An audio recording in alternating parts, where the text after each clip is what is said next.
on montre facilement que Lm est égal en particulier à F1.L1 plus F2.L2 plus F3.L3. Ces relations permettent de considérer Lm comme une moyenne de L1, L2, L3 pondérée par F1 point, F2 point et F3 point.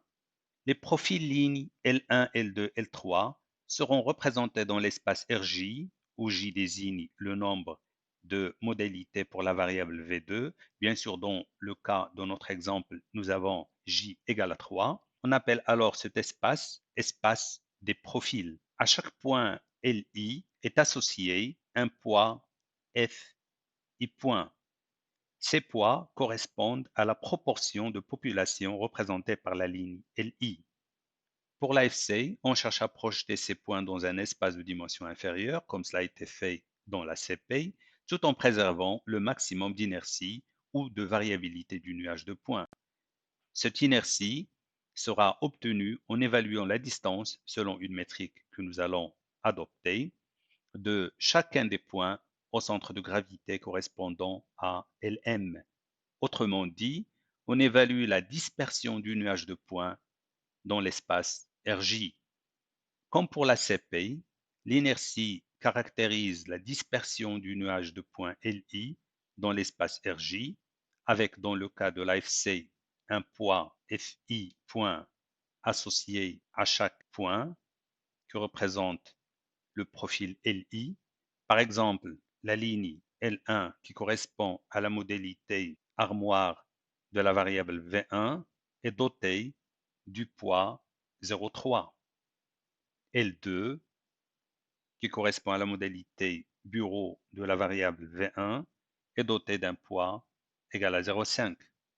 L'inertie est obtenue par la formule I égale sigma I égale à 1 jusqu'à I majuscule, donc de 1 jusqu'à I majuscule, de Fi point, distance de qui 2, de Li, Lm au carré, où on a utilisé la distance du qui 2 que nous allons définir par la suite.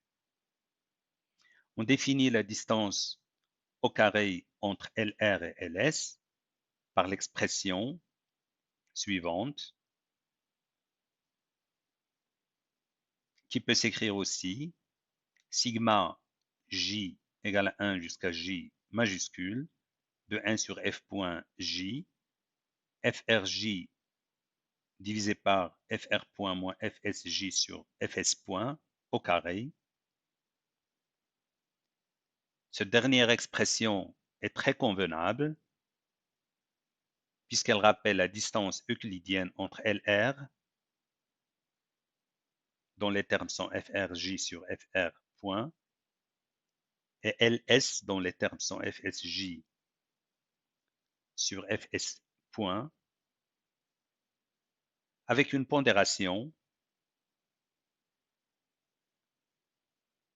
par 1 sur F point J, qui constitue une sorte de normalisation des contributions des composantes des lignes. On définit ainsi, sur l'espace des profils lignes, une métrique euclidienne pondérée par l'inverse des poids f.j correspondant à chaque colonne. Le produit scalaire de deux vecteurs uv de rj s'écrit pour cette métrique. Produit scalaire uv selon qui 2 égale à sigma j égale 1 jusqu'à j, uj 1 sur f.j, vj. En particulier, la distance entre un profil ligne LI et le profil ligne moyen Lm, qui constitue le centre de gravité de l'ensemble des points Li, devient distance selon qui 2 de Li Lm au carré, qui donne vers la fin sigma j égale à 1 jusqu'à j, 1 sur f i point carré sur f point j, f ij moins fi point f.j au carré. Et l'inertie du nuage des points s'écrit alors à l'aide de cette distance I égale à sigma, I égale à 1 jusqu'à I majuscule, fi point, distance selon qui2 de LILM au carré.